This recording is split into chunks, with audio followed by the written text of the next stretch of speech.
From the Library of Congress in Washington, D.C.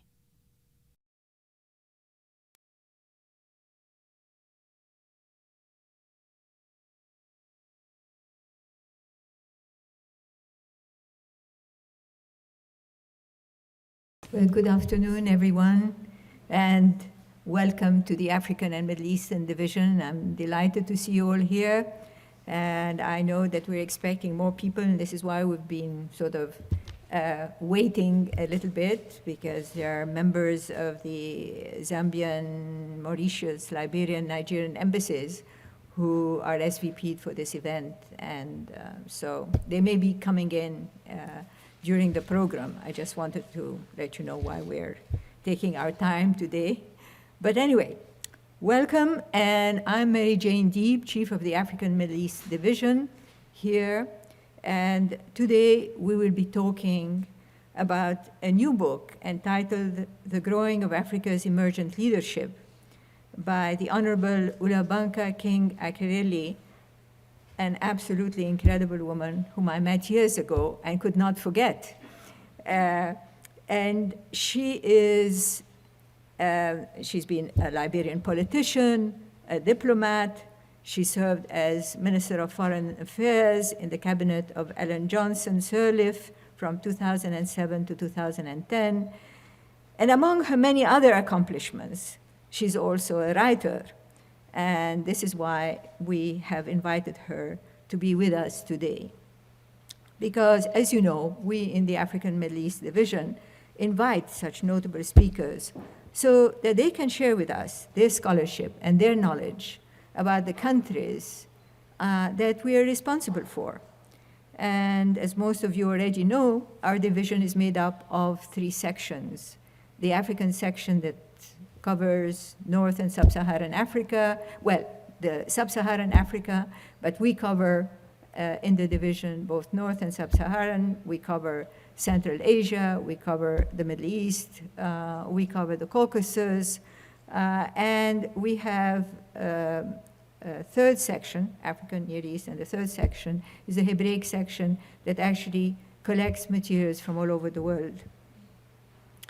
And we, in terms of our responsibilities, not are we only responsible to our patrons to help them with the research, to acquire books for them to do research, books, journals, newspapers. This is for this division, but the library as a whole also collects law materials, photographs, films about each one of those countries. We're responsible to patrons, we're responsible to Congress, we're responsible to visitors who come from overseas to help them also, to direct them in terms of their work and their research. But we also reach out to people, as today's program will show. We reach out through programs. We reach out through conferences. We reach out through exhibits. We've had major exhibits in the past few years on different countries of our region. And we are looking for support to have an Africa book exhibit. So I hope if you have ideas, you know, come to any of us and let us know. And we love our collections. We take care of them, we preserve them, and we ensure that they get to be known so that people who cannot find those materials anywhere else can find them here. So we not only have materials that every other institution has, but we have materials and collections that are unique to us. So I don't want to take more time, and our speaker today will be introduced by our own Dr. Angel Baptiste, area specialist for West Africa, and a sought-after scholar and librarian in the African section of this division. And she will be introducing our speaker. Angel?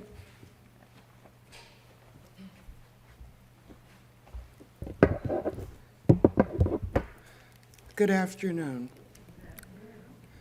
On behalf of my colleagues in the Library of Congress African Section, I welcome you to the library. And I invite you back to explore the vast Africana collections that are here at the library. In today's program, we're actually commemorating Women's History Month. We're reflecting on the accomplishments of women of African descent and women worldwide, and the crucial roles that women have played in the history of their countries and communities. This year, 2015, marks the 20th anniversary of the adoption of the Beijing Declaration and Platform for Action in 1995.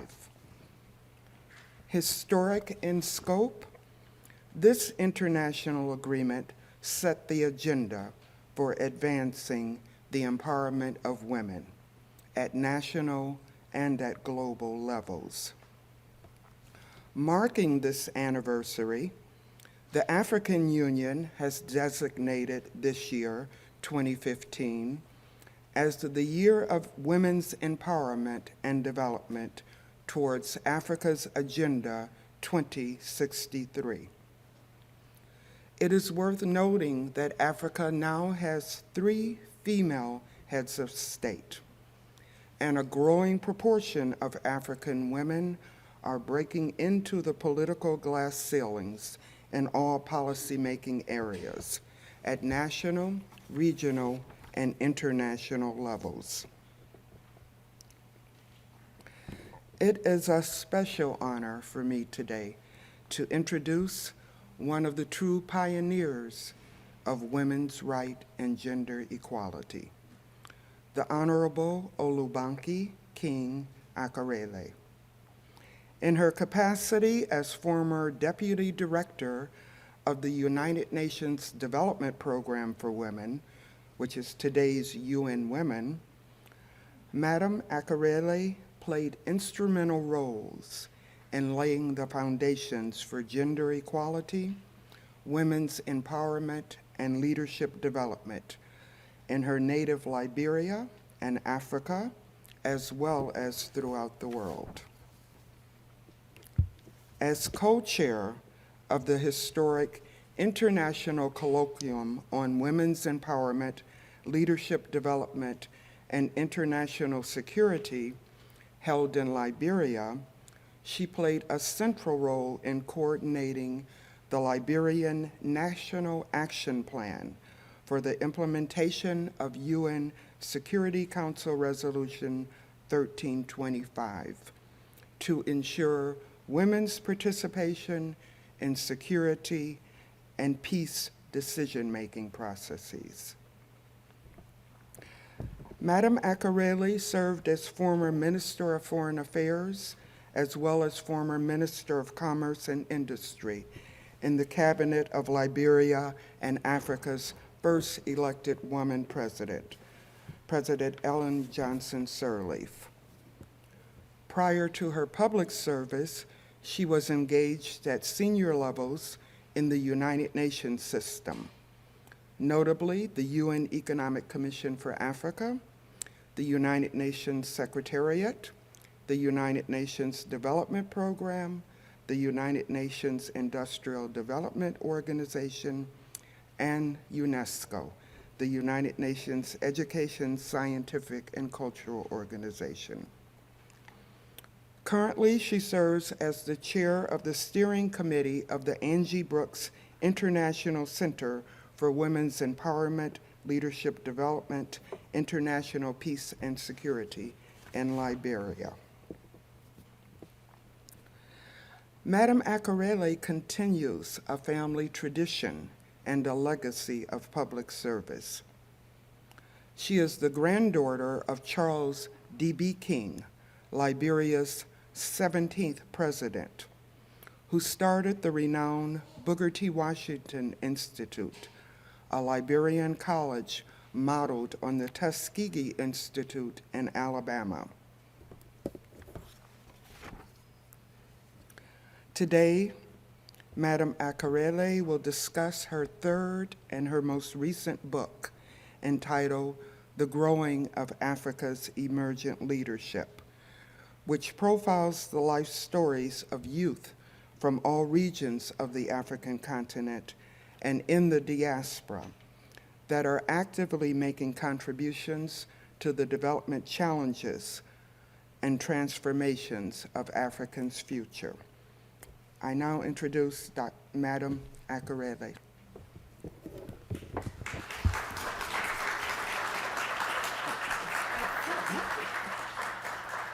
Thank you very much.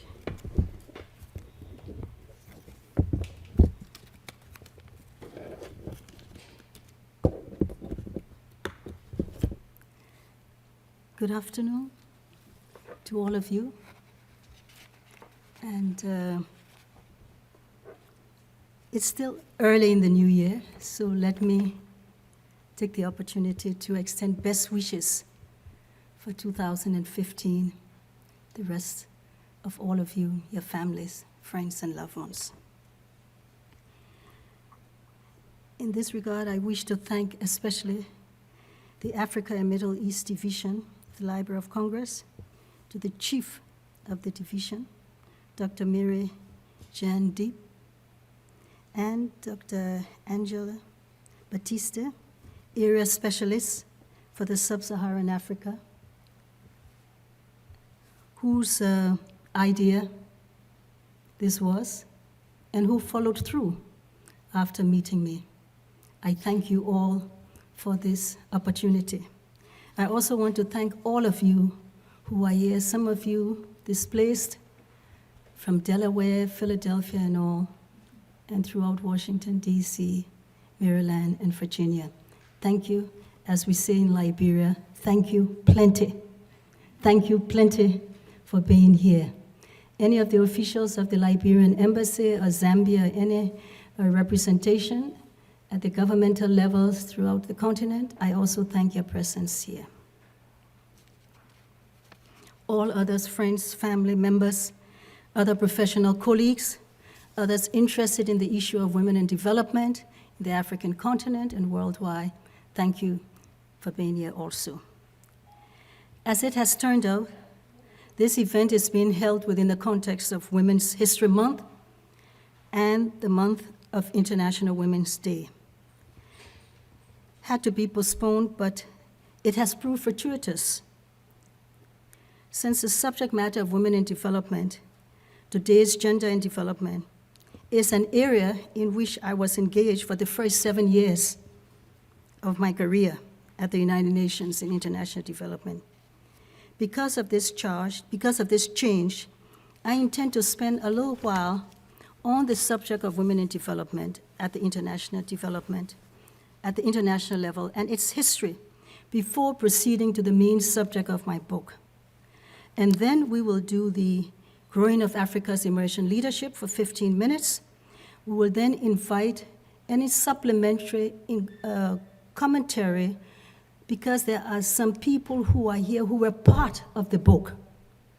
And it would be nice for you to hear from them themselves. We will then take questions and answers, but it's important to hear about this. But before continuing, I will just add a little bit to what has been said. All the professional thing is there, but I want to say that of all my professional trajectory, you've heard about that, but I'm standing here as a continuity of those who have gone before. As Sir Isaac Newton said, we stand on the shoulders of giants. We are not here by and of ourselves. There were others before us, and I believe it is important for all of us to recognize those others before us. So I represent a continuity. That continuity comes from my mother, my grandaunt, my grandparents, others who mentored me in the course of my professional development, from Africa and from Western Europe and all. I was mentored by others, and hence I'm able to stand here before you. I think this is a very, very important part of what we are and what we constitute. Secondly, I want to say that many think that Beijing was the start of it. It wasn't. It started in 1975 at the Mexico Conference. That Mexico Conference was what kick-started all of this issue of women and development. We don't hear about it today, but there were people who made it possible. That Mexico Conference saw people like Betty Friedan. It saw Irene Tinker trickle up. It saw Peggy Antrobos, Jamaica. It saw Jacqueline Kizerbo of Burkina Faso, Peg Snyder of the UN Development Fund for Women. There were some major women who contributed. There are some major women who contributed to all of this gender in development. I want to give recognition to them because we don't hear about them today, but we wouldn't be here without them. And I think it is important you have people like Judge Annie Giage of Ghana, Esther Oklu of Ghana, Lady Alakija of Nigeria, Lady Ramsam Kuti, Njoro Njai, Marie-Angelique Savané. These were some of the major people. Misrak Elias, who started the entire Women in Development Planning at ISAMI. Then you have media icons like Yanin Sangare. You also have of Liberia. You also had Achola Okeyo-Pala. You also had Elizabeth Okwenje, Pamela Mboya, Mary Okello, women's banking, and then there was the Women's World Banking. Michaela Walsh, anybody remember that name? She's an American. She started the whole concept of Women's World Banking. Esther Oklu of Ghana. It's important to know these names. At the same time, I want to take a step back in terms of Africa America itself. You have just had Women's History Month, the African Black History Month. I'm sure you recognize Rosa Parks, Harriet Tubman, and all those others who played a key role. But I want to highlight a few. Shirley Chisholm, C.J. Walker. Do you all know that name, C.J. Walker? C.J. Walker was designated at the beginning of the 20th century as the richest woman in the world. She came from poverty. She was on the plantations. And she struck off a most extraordinary empire. But she also said that she wanted to use her wealth not only for herself, but to lift up her people. She never forgot from whence she came. Then Mary McLeod Bethune, Director of the National Council of Negro Women. Dorothy Height, National Council of Negro Women. These people are very important, also because they made the connection with the continent. It was extremely important. They were in the forefront of movements. I remember Dorothy Height. In fact, she was a mentor of one of our most powerful Liberian women today, Councillor Chesin Rue. She says that Dorothy Height mentored her. The significance of Dorothy Height in the heyday of our civil crisis, when Liberian refugees were on the boats and none of the ports in West Africa would receive our refugees in the 90s. Dorothy Height, the most powerful African-American woman, contacted your State Department, contacted your government for them in turn to put pressure on the West African countries to not let our people just be on the boat and know where to go. Connections are very important. I want us to remember that. Hence the issue of the sixth region of Africa, the sixth region so designated by the African Union. The sixth region are people of African descent all over the world. The AU, African Union, has given them a place at the table.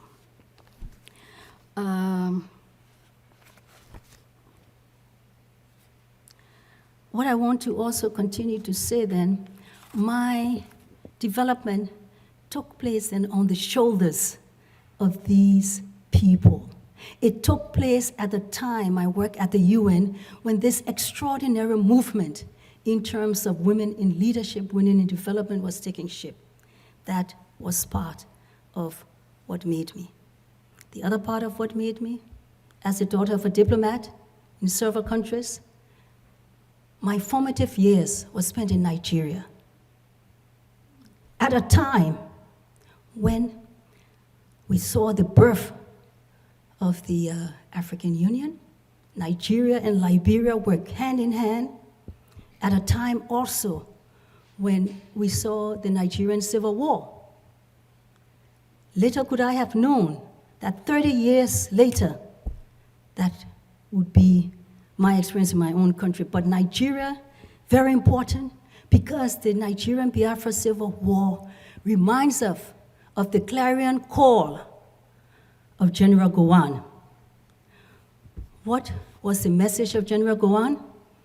I hope my young nephew is here, who was about 3 years old, 4 years old at the time. And when my father said to keep Nigeria one, say it, is a task that must be done. To keep Nigeria one is a task that must be done. The civil strife that I was to later encounter in my own country, and we're encountering every day in Africa today, right? Civil strife is very important. So these were part of my formation. We've talked about the women's movement. I've highlighted that. At the highest level in the UN system, you had people like Mary Chinere Hesse, who at the time was the most senior woman in the UN system from Ghana, Deputy Director General of ILO. You had the Ambassador Echinion Stevenson of Liberia, who was chair of CSW, Commission on Status of Women, from Mali, and so on. We had giants. I want you to remember these giants. And today, as we have just heard, we have the extraordinary situation of African women presidents. There is no way in our work. I was deputy director of UNIFEM, UN Development Fund of Women, UN Women Today. Our vision did not reach that far. We didn't think about a woman president of Africa. We thought about what you call mainstreaming, getting women into the issues of development. Jacqueline Kizerbo did the first mainstream activity work in Chad. She went on that assignment. Then you had Rose Dakoa from Sierra Leone, who helped us on appropriate technology, and so on. We did not think this would happen, but look how it has happened in our lifetime. I entered this women's area in the 80s. There's no way we could have imagined. But there are challenges. The former president of Malawi, Banda, she said, it is important for us to note that how do we get women to support women at the political level? It is real. It is very real. We just had senatorial elections in Liberia, only one woman senator. So there are still issues to be done. The work is not finished. Just like our President Obama said, X number of years of your nationhood, there is still work to be done. So there's a lot of work still to be done. We are proud to have been part and are part of the movement forward on our country. As I draw to a close on this particular dimension, I want to highlight 2 factors. One is the Women's Situation Room, which is part of the Angie Brooks International Center. Angie Brooks was the first African woman president of the UN General Assembly. In the wake of the conference that we heard about, the 2009, we set up something called the Angie Brooks International Center for Women's Leadership, Women Empowerment, Leadership, International Peace and Security. And that was set up about 5 years ago as a result of that conference. One of the major components of that, and it's attached to your documents, you have something 5th year anniversary of the Angie Brooks Center. It's named after Angie Brooks, but it's a tribute to women in leadership worldwide. It is not only because she was a Liberian, she was an African woman, the first African woman, and then it's a tribute to women in leadership worldwide. It's part of your document. One of the important components of that project is called the Women's Situation Room. The Women's Situation Room is basically an important dimension of election observation by women, by eminent women throughout the continent, and youth and civil society. The objective of that is to be a presence at elections, different places in Africa, and to be able to try to impact the potential for violence. It's a very exciting concept. We've done it, came out of Liberia, we did it in Senegal, in Kenya, and Sierra Leone. Today, our people are in Nigeria. It's a very difficult period, and there are limitations in Nigeria, but it's important for you to know some of the people who are part of the Women's Situation Room in Nigeria. Today, you got Professor Azikiwe, widow of Nigeria's first president and former First Lady of Nigeria, Professor. She's part of the eminent women who are part of the Women's Situation Room. Ambassador Eleanor Cooper, Chief of Protocol, President of Liberia. Ms. Yamidi Ransom Kuti, eminent businesswoman, Nigeria, top property development. Dr. Kadi Sese, vice presidential candidate of Sierra Leone. Honorable Turi Akerele, first female Solicitor General of Nigeria. Justice Margaret Mary Ibeta, sitting judge of the Traditional Court of Nigeria, Dr. Njoro Njai. These are the eminent women who are part and parcel of the Women's Situation Room that's going on right now. You can read about it. But as I end, I would be remiss if I did not pay tribute to the extraordinary role that Liberian women on the home front and in the diaspora have recently played in the Ebola crisis. Diaspora Liberians have played together with those at home and on the ground, with groups like Project Ebola Liberia, Game Changers in Liberia, U Foundation, On the Purple Couch, and many others, Liberian women and civil society groups who have contributed grassroots initiatives from Paris and Holland to the critical role of where we are on the Ebola crisis today. I'm saying this to say that Liberian women, Liberian civil society on the ground, in concert with the international community, are responsible and contributed to where we are today on Ebola. We want to thank all of you for that contribution, and I would just ask you to please give them all a hand all over West Africa who play this role. All over West Africa and the international community, including yourselves. Indeed, I'm going to ask you all to rise for 3 minutes of silence, foremost 3 minutes for all those whose candles were lit out in West Africa in the course of Ebola. And in particular, I want to mention Dr. Adodavo from Nigeria, of the Lagos Clinic, first consultant clinic, who basically, she and her colleagues at the clinic prevented and saved Nigeria from the Ebola curse. Africa's largest numbers of people, can you imagine what would have happened? But they paid the ultimate price. They paid with their lives. I want us to honor her. I want us to honor the other doctors in the sub-region. Secondly, the recent tragic loss of German wings with its crew, passengers, and amongst them, the school children. And thirdly, the many tragedies worldwide. In France, Canada, Africa, Middle East, the human loss of lives. Hence my request to rise, 3 minutes silence for these group of people.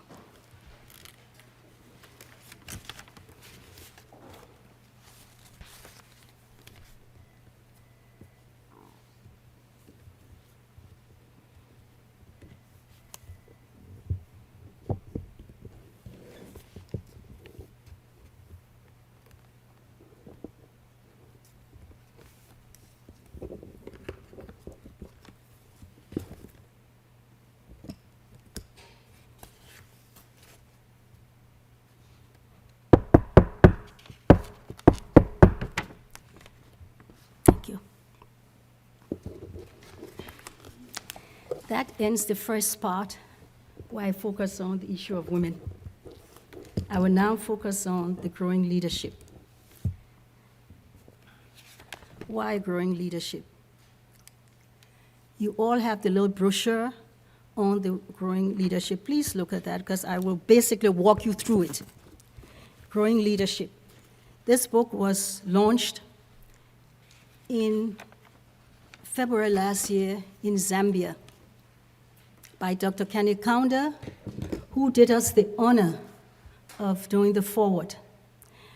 Dr. Kenneth Kaunda, in fact, that very day he walked out of the hospital, so his daughter had to take his place. But why in Zambia? It was launched in Zambia because Dr. Kenneth Kaunda represents the last of the greats who saw the liberation of Africa. Also because we initiated there an extraordinary program in leadership development that came out of experience in Mauritius. The book is dedicated to those who brought about Africa's independence, Africa's leadership of the independence era, who, despite incredible odds, had a vision for the continent and laid the foundations for its realization, thereby inspiring future generations of African leadership, as well as Africa's emergent leadership.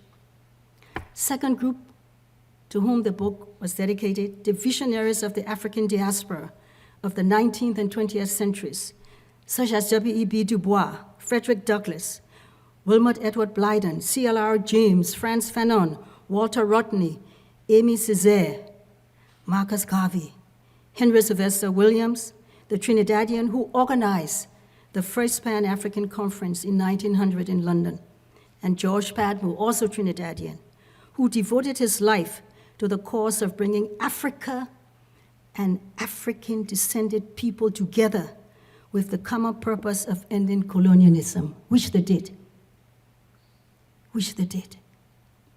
Lastly, the book is dedicated to my parents in particular, and CTO King and Edmonian, and my sister, Yani Sankara, who was responsible for my growth and maturity as a Pan-Africanist above all. Why leadership? Why is leadership important? We're talking about servant leadership. We're not talking only about political leadership. Today, you talk leadership in Africa, everybody thinks politics, politics, politics. The political leadership needs to have imbibed in people across all levels of society concepts of leadership development. We need it at all levels, because if you just concentrate on the top, all the people on the ground level who you are neglecting, they are going to come and topple the top, not so? They're going to do it. They're doing it. You've got to educate, and it's more than just education. We're talking about how to manage differences, how to manage conflicts, values, integrity. You've got to teach it. So leadership development is what I'm telling you. I've been there. I've held 2 top positions. So I know what I'm talking about. You've got to develop others, because you are only as good as your lieutenants. Are you with me?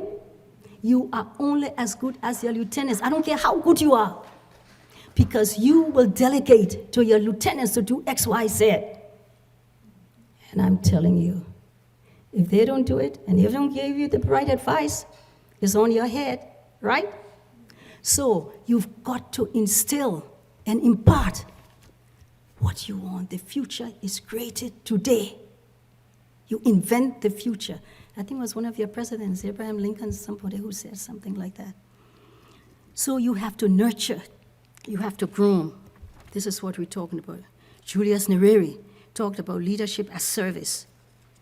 The late Lee Kuan Yew, who just died.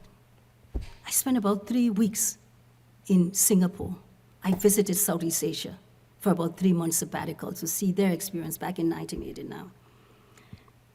This is Lee Kuan Yew made this statement in 1993.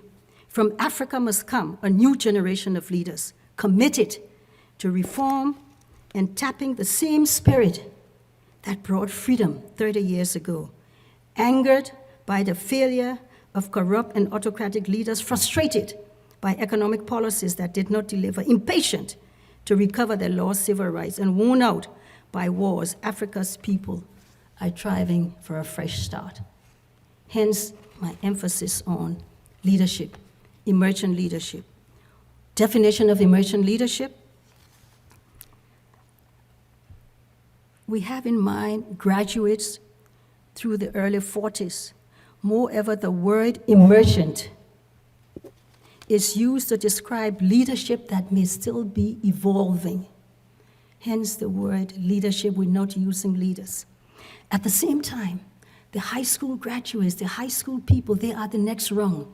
We have to prepare them also. And in fact, the book talks about some of them. So when we talk about growing, you're talking about development and promoting this emergent leadership. We're talking about competence, competent, visionary, ethical leadership with values. Hence, we're talking about leadership across all sectors of society. From the daily bread, who some of us read every morning, serving others is a mark of a true leader. The mark of true godly leadership is not power and privilege, but humble service. We've all been gifted in one way or the other. Whatever our gift, we have to use that gift to bring up others, to empower others. The experience from Southeast Asia was the basis for this introduction of the leadership concept in Africa.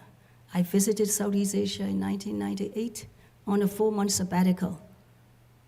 Singapore, Malaysia, Thailand, Philippines, and one other. Thailand, Philippines, Malaysia. I found that there in Southeast Asia, they have leadership development skills and whatnot as an integral part of the educational process. You have to learn how to manage yourself. You have to learn goal setting, managing conflicts. This is an integral part of the schools, of the universities, and of their ministers. They go through this process of leadership development. So what we've done here is to document the experience of leadership development. We started this in Mauritius. When I was there as head of the UN, we introduced the concept of the Model United Nations. We introduced these training, that and then attachments, internship, associated with critical development and community experiences has been captured in the book. In the book, we hear about the experiences, for example, of young people from all over the continent and from the diaspora. We hear about the experience of a young man from Sierra Leone who he calls it defying the odds through leadership development. During the Sierra Leonean Civil War, Abraham Grace, at the height of the war, decided he had to leave, he had to preserve himself.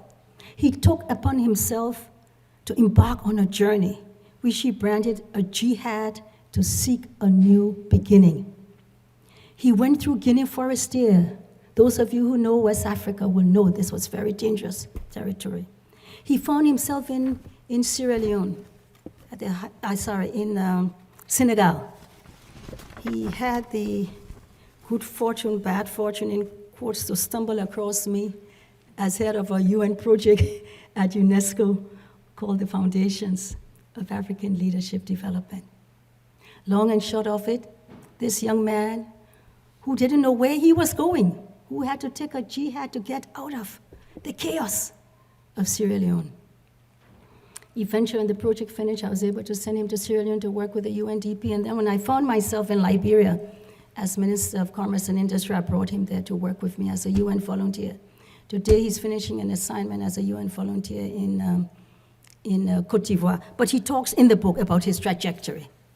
He was part of the young team. Then we have Paulo Nunes from Brazil. I think you will hear more about him. and you have someone from Colombia who tells their stories, and then Tamika Bell Robinson. Are you here? One of the Africa's region here. So the book tells you the stories and the trajectories. The idea is basically to empower other young people, for them to know there are difficulties along the way, but here is how you tackle them. We train them in leadership skills. There are some courses that are critical to it. It's also documented in the snapshot. Positive thinking. Here are some of the skills. How does the mind work? How can you think in such a way that will enable you to achieve whatever you want in life? Self-confidence. What are the causes of self-confidence? Effective techniques, goal setting. Why are vision and goals important in one's personal life? How does goal setting provide purpose and direction? Managing conflicts effectively. How can you deal with conflicts? Impact of belief and self-achievement. Values. I was able to find a Nigerian lawyer in Malaysia who was teaching this to the Malaysians. I said, I need you on the continent. We need you on the continent to help us. I was able to design a program of the UN. I got him on the continent. And he infused these issues of leadership, values, and skills training all over Southern Africa, from Senegal, all over, and then began to infuse it in Liberia, in post-conflict Liberia. When I talk about leadership development, leadership skills, this is what I'm talking about. You cannot manage others if you don't know how to manage yourself. Am I correct? You've got to manage yourself. Leadership skills, management, this is important. This is important. You get to the political level, you know what that means, right? So basically, I will stop now and say, what I want to say is my final closure before I invite others to come on board and comment, is that we have to make these connections. Please, please, the older generation did, we lost it. I was very pleased to have been here when your mayor for life died. I was so amazed when I heard people talk about the mayor of life, mayor for life. I watched it on the program. Everywhere I turned, he gave me my first job. That is the empowerment that C.J. Walker talked about. If you've been given something, you have to help others. You have to pass it on. It is not only for yourselves or ourselves. I was privileged to have been here to see about your mayor for life. I was privileged. It was an eye-opener. But this is what I mean when I say we stand on the shoulders of others. I will stop now, and anyone who's present here who was part of the story of this book, and I think we have somebody here from the 6th region who helped me to bring that on, if she could make the first comment, or if there's any other embassies or whatnot who would like to comment on, after because she supplements my work, and then we open for question and answers. Okay, Tonya, could you supplement my presentation, and then we open for questions and answers? Please come, yes, please come. Part of Africa's 6th region.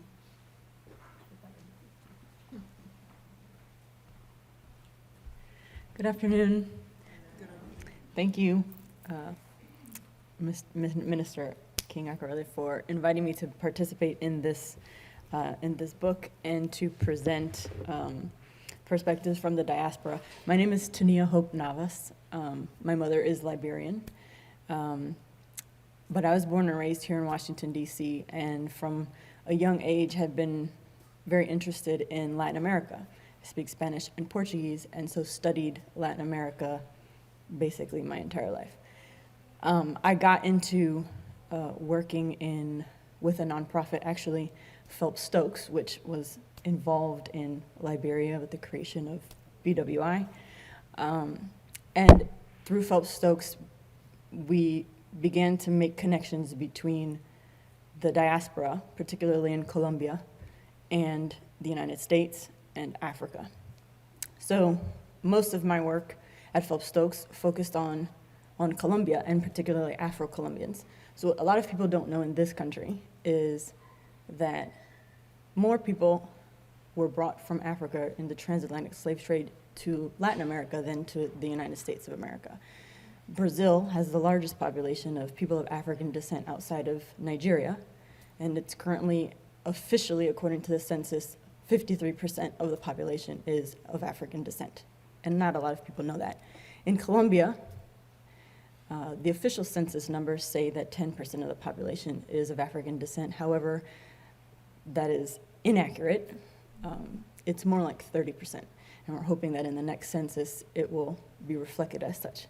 However, there are some issues of self-identification that we're working on.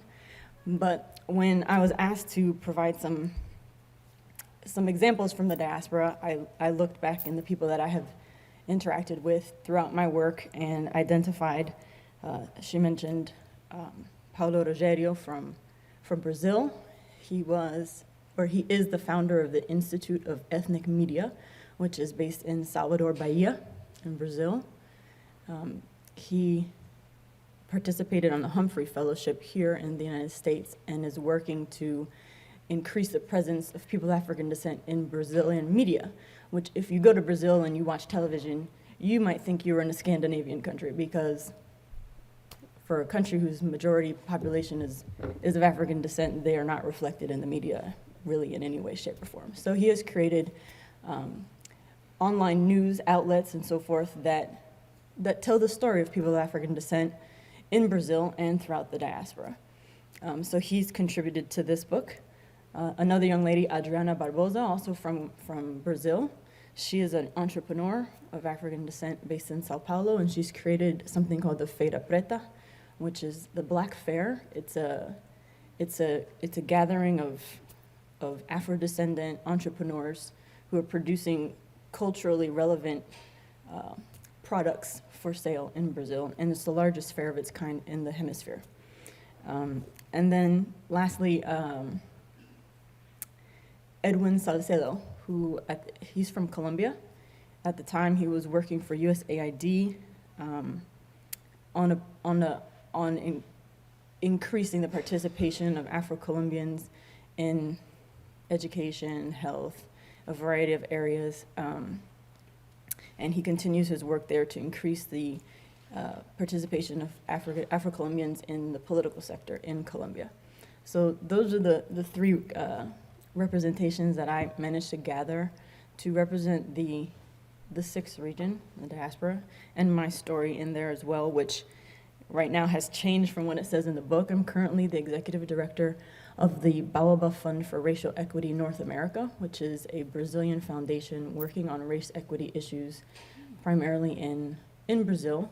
But I'm looking to broaden that to include the diaspora at large throughout the region. So I will stop there. Thank you very much. Thank you. The cover of the book shows the pictures from all over Africa and the diaspora, including African American, Brazil, and all of that. Very exciting. The names are there.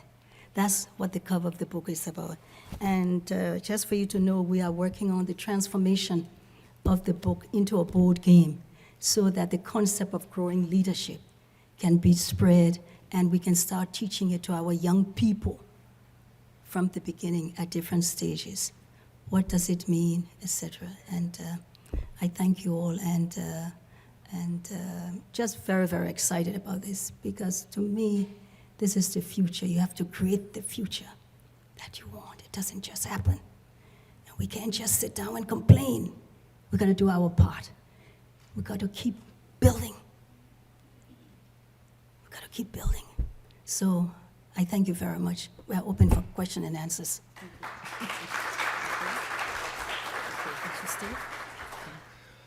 Before we start the Q&A, this program is being webcast. So if you decide to ask a question, you are giving permission for the webcasting also. And with that, do we have any questions? Do we have questions for any guests first? Okay, Eve. It's very ironic because yesterday I met with a group of African-American women over at the State Department who were discussing supporting and encouraging other African-American women of the African diaspora in their endeavors to change the world. Now, my question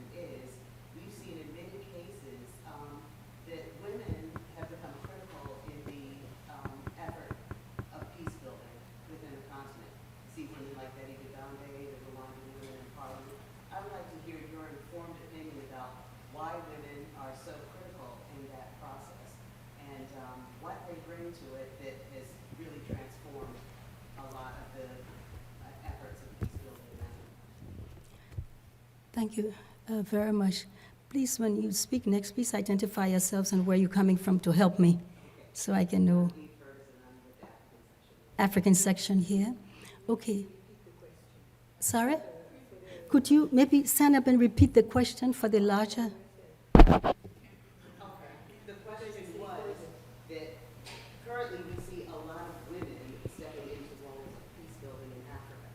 And I would like to hear Dr. Akerele's opinion, informed opinion, about why women have become such a critical part of the peace building processes in African nations. Thank you very much.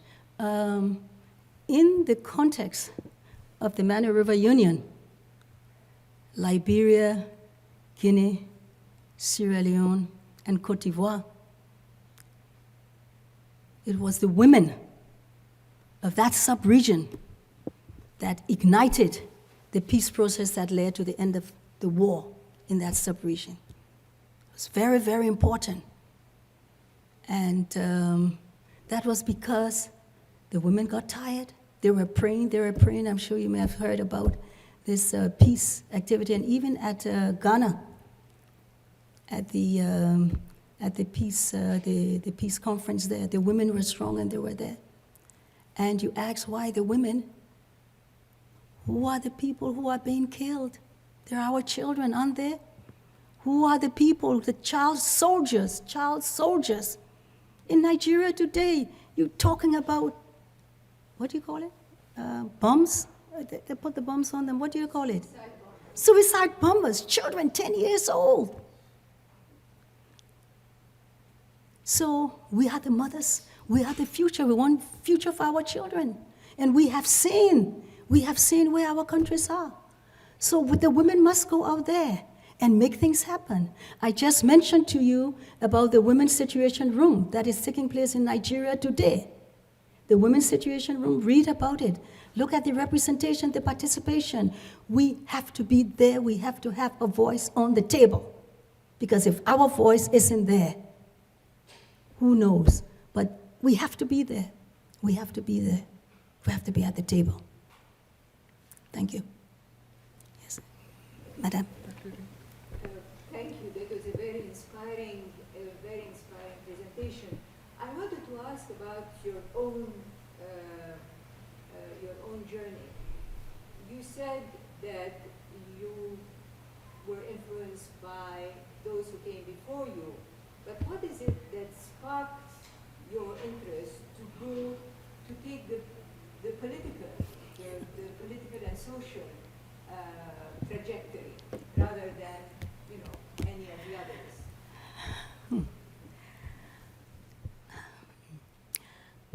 Let's say it wasn't conscious. Let's also say I happen to come from a political family, a family of public service throughout the history of Liberia, from the birth of the nation, and the issue and the concept of responsibility to nationhood. I've seen it all my life. That's all I've seen.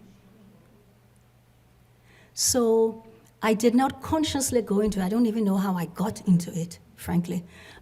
I consider myself a technical person. In fact, one of my brothers get very upset with me when I say I'm not a politician. I say, I'm not a politician.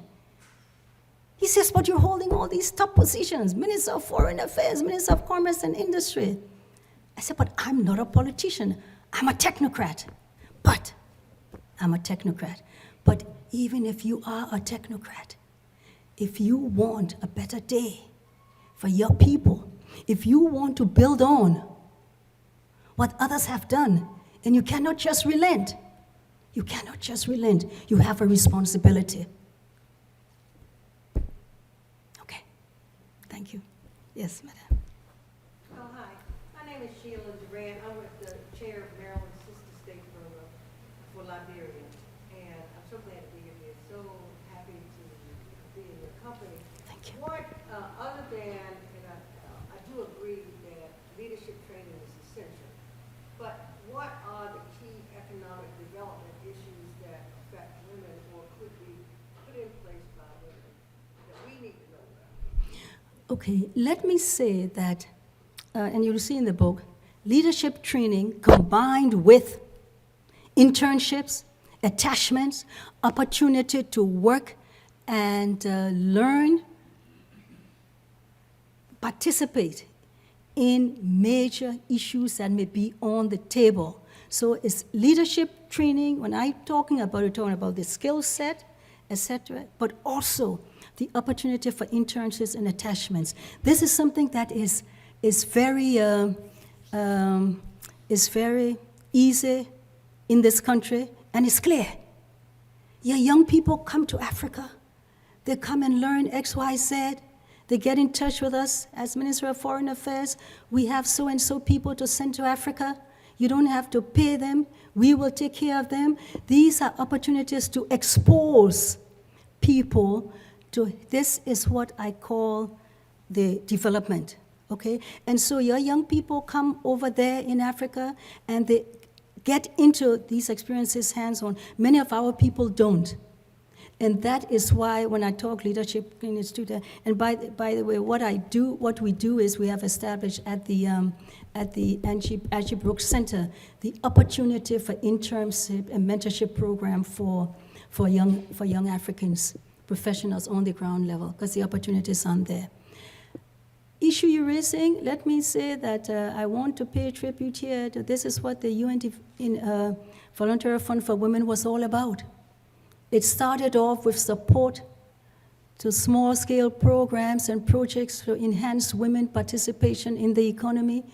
All this, you hear all this about revolving loan fund and all of that is a big thing, microfinance. Let me tell you, it started with UNIFEM. It started with UNIFEM. All this microfinance and all of that in Swaziland, it came from the Grameen Bank. We supported them under Peg Snyder, who was the director of UNIFEM, helping women in terms of accessing opportunity for trade and commerce. Let me give you an example. It's in this book also. We had there was a Liberian woman, Grace. Grace, her name is in here. She was making jewelry. We sent her to, Ministry of Commerce sent her to Amazing Grace is her project. Sent her to Ghana for training. Came from Ghana, hired a lot of other women to give them jobs, opportunities. She was the first exporter, the first Liberian exporter under AGOA. Yes. I was here in 2006 for the AGOA conference, 2006, and then the trade representative. Did a great job. By the end of the year, we were in AGOA. But this woman helped to do that. Peanuts making and so on. In other words, you have to enhance women's capacity to earn, to be able to send their children to school, but more than that, to make a contribution to development. These are some of the insights you will learn about. Thank you. Welcome. We'll have one more question. The gentleman in the back. My name is Lionel Bernard. I'm a fellow Liberian. Lionel Bernard. Okay. Auntie Banky, I want to thank you for writing. My question relates to the role of women in African society.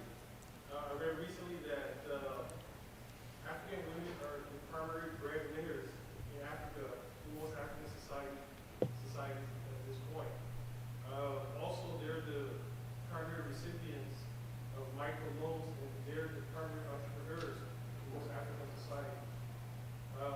What are the implications of this long term as far as the socioeconomic structure of the society, African society? Okay, Lionel, first of all, you said you recently learned that piece of information. Do you know about the Mama Bens? Togo, Benin? Do you know about the extraordinary women who paid for the education of many of today's politicians? How many right here do not recall the role that their mothers played in where they are today? So the issue of women in terms of primary receivers of microcredit and all of that? First of all, they're very good. Women repay the loan all over the world. The Grammy Bank will tell you how X percentage of the loan repayment are from the women. But let me tell you what has to happen. I know about the microcredit. We started that back in the 80s. You know what I'd like to see? I would like to see today for the women to move from microcredit up here. That is where you're going to get the implications for the long term that you're talking about. The implications for the long term, as long as you're here at the microcredit level, you're able to pay for small things, take care of the small things. But for those businesses to grow, for the women entrepreneurs who have access to those finance and all of that, we've got to see what needs to be done. I think it's in Namibia. Namibia, they have some special considerations, but in terms of the long-term impact or significance of this, let us see where in the world the women are moving from this small microcredit. Microcredit is hand to mouth. It will help them. But I want to see our women up here grow to be able to access credit facilities. For that, we need some interventions, some strong thinking. We need some interventions from the government. We need some interventions from those who have experience in this area. But women do pay back their loans. They're good creditors. But they need more money. They don't need to stay at the micro level. If they stay at the micro level, that woman I told you about, Amazing Grace, she couldn't have exported under AGOA. If we can get our women to export under AGOA, to benefit from some of these other things that are coming into the country, this is good. I know there are programs in Liberia and elsewhere by USAID in terms of helping women. I don't have the details on my fingertips. But basically what I'm saying, let's not stay at the microcredit level. Let's not stay at the microcredit level. We've got to move up. The books... Okay, thank you. Yes. Okay. Thank you. Okay. Thank you.